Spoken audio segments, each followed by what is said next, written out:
Oui, vive la magie un petit peu de la Coupe de France. C'est vrai que j'ai pu faire les parcours par le passé, donc ça rappelle des bons souvenirs. Et oui, il faut. C'est délicat à chaque fois d'entrer dans cette compétition, donc faire une bonne entrée. Est-ce qu'il y a un peu de méfiance, même s'il y a un gros écart hein, pour le coup là entre les deux équipes? Est-ce que voilà, le message à faire passer quand même, c'est de faire attention et d'être méfiant? Bien sûr, hein, c'est exactement ça. C'est comme je l'ai dit, la magie de la Coupe de France. Le scénario est déjà arrivé par le passé. Il y a déjà des petits poussés qui sont allés loin. Donc, faut se méfier, comme tu as dit, et l'aborder avec respect, humilité et être pro pour pouvoir se donner la chance de gagner le match. Ouais. En tant que gardien, comment est-ce que tu as pu préparer un peu ce match? Le coach nous a dit que vous les aviez supervisés à 2 reprises. Est-ce que par exemple il y a des choses sur coup de pied arrêté que tu as pu travailler plus spécifiquement? Est-ce qu'on t'a dit tel joueur tire de loin ou des petites choses comme ça? Ou tu pars vraiment dans l'inconnu sur ce type de match-là? Non, du tout. Grâce à la vidéo, on a pu identifier quelques joueurs qui étaient dangereux. Donc je ne vais pas les divulguer. Oui, là, oui, mais oui, on a identifié. Et il y a des bons joueurs, hein, comme partout. Donc être attentif, on a étudié. Vous préparez finalement presque comme un match de Ligue 2, il y a moins d'images forcément, mais vous le préparez quand même le plus sérieusement possible. C'est ce qu'on essaie de faire, de ne pas faire une différence entre cette Coupe de France et la Ligue 2 pour vraiment rester dans l'humilité et le travail, quoi, et pour pouvoir aborder le match sereinement aussi. C'est quoi ton regard sur cette épreuve? On en parlait, ça met même les pros, ça met un petit peu des étoiles dans les yeux quand même, cette Coupe de France. J'ai eu la chance de passer en étant le petit poussé aussi, donc ouais. Je sais un petit peu ce qu'ils vivent, je sais que la semaine qu'ils sont en train de traverser, je sais que les entraînements ils sont vraiment intenses et que tout le monde a envie de jouer, j'imagine, de leur côté. Ouais. Donc je me rappelle un petit peu des sensations des deux côtés et je le répète encore, cette magie de la Coupe de France, c'est magnifique quand on va loin et on peut passer pour pour une faute professionnelle si on fait l'erreur de main. Donc, c'est pas chose facile, mais c'est ce que j'essaye de transmettre au groupe, rester concentré, ne pas penser que à la Ligue 2, et donc essayer de concerner tout le groupe pour ce match-là. T'as beaucoup par exemple de jeunes coéquipiers, est-ce que cette magie de la Coupe de France là n'est peut-être pas encore là aujourd'hui? Est-ce que tu essayes un peu de transmettre aussi sur du vécu, sur des retours d'expérience? C'est marrant que tu me dises ça, par exemple il y a Mathieu Millon qui a fait un gros parcours avec Rouen et il en parle déjà. Donc j'espère que ça va faire écho pour les autres coéquipiers. Et oui, c'est vrai que sinon la plupart ils n'ont pas connu de grands parcours en Coupe de France. Est-ce que c'est l'opportunité cette saison? Pourquoi pas? Mais passer ce tour, d'abord se concentrer sur ce tour. Au-delà de la qualité des joueurs dont tu parlais, il y a aussi un contexte, hein, ce sera un petit stade, comme disait le coach, avec une main courante, voilà, donc il faut gérer aussi ce contexte-là, quoi. Et c'est ce qui fait le charme de ces matchs-là aussi. Hein. J'ai entendu dire que ça allait être un match un petit peu avec pas mal de supporters de chez eux. Si j'ai bien compris, on a la chance de ne pas jouer seul chez eux, parce que je pense que ça aurait été un gros avantage pour eux. Donc on est sur un terrain neutre, à voir comment ils vont se comporter. C'est tout près là, donc. C'est tout près, mais ils ont le droit d'être autour de la main courante, parce que j'ai entendu dire qu'ils ne seraient pas derrière le but par exemple. Ah, il y aura peut-être des zones peut-être réservées, mais il y a moi sur les côtés, ouais. D'accord. Voilà. Ça va être une bonne ambiance. Ouais, ambiance coupe. C'est ça. Que vous connaissez pas forcément, en plus pour le coup, voilà, c'est beaucoup plus normé en Ligue 2 où il n'y a pas de main courante forcément, ça va vous changer aussi à ce niveau-là. On va dire que c'est réglementé, là ça va être complètement différent, c'est un petit peu ouvert à tout et oui, ça va peut-être en surprendre plus d'un.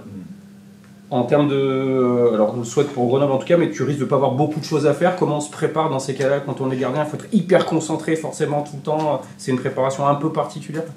Je l'ai vécu par le passé et j'avoue que moi, je me mets dans le match en essayant de parler le plus possible, même si c'est pour rien dire, on va dire. C'est au moins ça me laisse dans le match et je suis concentré défensivement sur les tâches défensives, même sur les retours, sur les trucs très légers, on va dire. Et ça me permet de rester dans le match et peut-être que par le passé on a connu déjà un match contre Villefranche où on a pris un carton rouge très rapidement, donc tout scénario est possible, donc je reste concentré sur tout. Puis il y a quand même une dynamique voilà, dans l'équipe avec les 2 victoires en Ligue 2 à entretenir sur ce match là aussi, quoi. Même s'il y a gros écart, de passer, peut-être de marquer, ça peut faire du bien un peu à tout le monde. Je pense que c'est là où c'est le plus dur, quand on enchaîne 2 victoires de suite, c'est un peu piège, quoi. Il y a un petit peu le relâchement, on pense que la victoire va venir tout seul, peut-être faire moins les efforts, moins considérer l'adversaire, c'est ça le risque, et ça tombe à ce moment-là, donc après 2 victoires de suite. Il faut reprendre les mêmes ingrédients, et s'il y a un turnover, il faut que les gens qui rentrent, ils montrent la même chose, quoi. Donc les efforts, il faut les répéter, il faut être solidaire, et il ne faut vraiment pas se dire que tout va venir tout seul, quoi. Ouais. Sur un plan personnel, c'est voilà, d'avoir du temps de jeu, ça fait du bien parce que ce rôle, ce statut, c'est pas toujours évident, même si les règles sont assez claires au départ. Mais c'est ça. Là, j'ai l'impression d'un petit peu rouillé sur le banc. Donc là, ça fait du bien. C'est vrai que j'ai pris un peu quelques minutes avec la réserve. Ouais. Ça m'a fait beaucoup de bien. Question repère et puis durer dans le match. Il y a des hauts et des bas, donc il faut les suivre aussi. Et ça fait du bien en tout cas. Donc content d'être à l'idée sur le terrain. Ouais. C'était ton premier match avec la réserve cette année, justement? C'est un premier match avec la réserve. C'est qu'elle est comme ça, voilà, c'est plutôt Max qui fait les matchs de la réserve et toi qui joues pas. Justement, c'est pas trop compliqué de ne jamais jouer quelque part. Enfin, ça... Alors, on est dans un système de rotation. Je pense que dans le mois, je dois faire un petit peu un match avec la réserve pour ne pas aussi me retrouver sans rythme sur le banc, ce qui est un risque aussi des fois. Mais bon, c'est vrai qu'avec l'âge, maintenant, on va dire que j'ai un bouton on and off. Je sais un petit peu m'allumer le jour de compétition. Donc, avec l'âge, heureusement, j'espère que ça continue d'ailleurs. Donc j'ai un petit avantage. On parle aussi souvent de ton rôle dans le vestiaire, sur comment tu as vécu la période un peu compliquée pardon pour le chat. En septembre, comment tu as vécu un peu tout ce... C'est... comment l'expliquer? Même si c'est derrière. C'est dur à mettre des mots dessus parce que de l'extérieur, même le staff, tout le monde le voyait qu'il y avait de la qualité, il y avait juste, je pense, de l'incompréhension sur comment animer ce système. Et puis aussi une prise de conscience. Faut pas oublier que le groupe était jeune, il y avait peu d'expérience Ligue 2, donc le temps que ça prenne, j'étais pas surpris en fait. Et c'est ce que j'ai essayé de transmettre au groupe, de la patience, de pas s'énerver, de pas prendre en grippe quelqu'un, d'avoir un message positif, et que ça allait venir, et ça va venir. Et encore, je trouve qu'on n'est pas sorti du tout on mérite plus en tout cas. C'est ce que sur un plan personnel, ce que je vois au quotidien à l'entraînement et ce que dégage le groupe, c'est qu'on mérite plus, et on devrait faire plus, et on mériterait plus. Vous êtes plutôt sur une bonne lancée en termes de résultats, mais aussi en termes de contenu, comme depuis un mois et demi, là, c'est positif. Hein. C'est vrai que le contenu est vraiment intéressant, c'est ce qu'on se disait, que Mamad, il a moins de boulot à faire, parce que je trouvais qu'il était très sollicité. C'était même le gardien le plus sollicité de Ligue 2, je pense, à un moment donné. Donc c'est quelque chose où il fallait bosser dessus, et je pense que ça partait sur une manière de défendre ensemble, de rester bien en bloc. Je pensais que les distances entre les lignes étaient un petit peu trop grandes. En tout cas, c'était animé d'une manière un peu qu'on ne comprenait pas, on va dire, et on commence un petit peu à se connaître déjà, et les joueurs connaissent le niveau, je pense, c'est ça qui fait la différence, et se mettre au niveau. Parce que franchement, cette année, le championnat Ligue 2 est tellement homogène qu'il y a quelque chose à faire, et ce que je disais au début de saison, c'est du gâchis, ce qu'on est en train de faire, mais quand ça va tourner, il va falloir vraiment saisir sa chance et entamer des séries. On voit qu'aujourd'hui, d'ailleurs, vous êtes qu'à 5 points de la 5e place, 5 points devant le premier non relégable. On aurait dit ça il y a un mois et demi avant la grosse série en plus. Je pense que pas grand monde y aurait forcément cru derrière. C'est ça. Mais je pense qu'il n'y avait que nous qui... Vous y croyez en tout cas. C'est ça. On y croyait tous, et c'est vrai que... Mais c'était à force de répéter le message et à force de travailler. De toute façon, il n'y a pas de secret.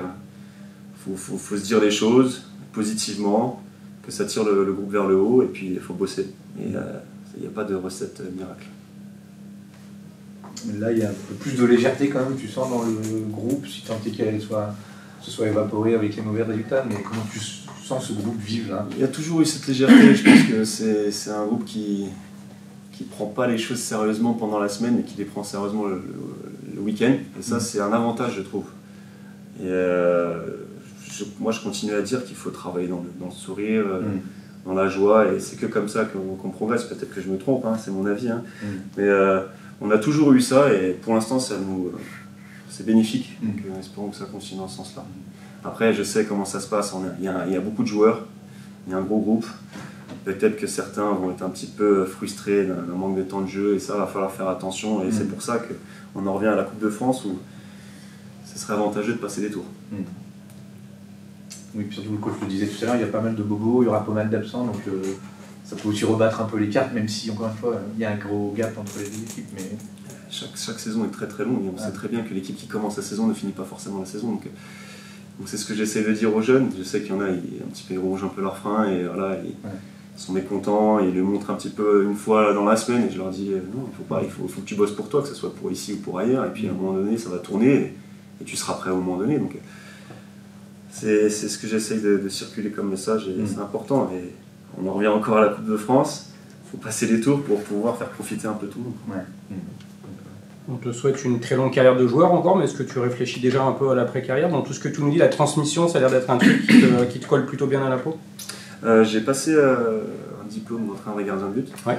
J'ai la chance d'avoir un gentil qui prend son temps pour m'apprendre le poste, on va dire. Ouais. Et c'est quelque chose que j'aime beaucoup, que j'aimais beaucoup déjà plus jeune. J'avais déjà commencé à passer les diplômes quand j'avais 17 ans et j'aidais aussi mon père qui était directeur de l'équipe de France des Sourds. Donc j'étais entraîneur des gardiens de l'équipe de France des Sourds et je sais pas comment l'expliquer, c'est quelque chose qui est un petit peu en moi, un petit peu transmettre ce que j'ai vu, ce que je crois être bon pour le poste et ma vision des choses. Donc je me prépare à ça, mais j'oublie pas ma fonction première, c'est joueur de foot et faut bien que je fasse la part des choses. C'est pas facile, hein. Quand je rentre à la maison je suis papa, quand je suis ici je suis joueur de foot et puis dans la semaine des fois je suis entraîneur des gardiens avec les jeunes du GF.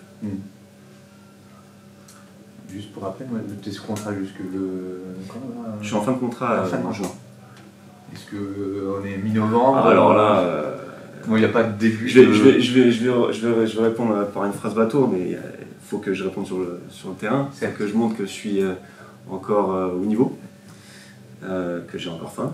Ouais. Et donc, si tous les voyants sont verts, j'imagine que la direction va faire le premier pas. Et puis, moi, j'en serais très heureux si c'est le cas.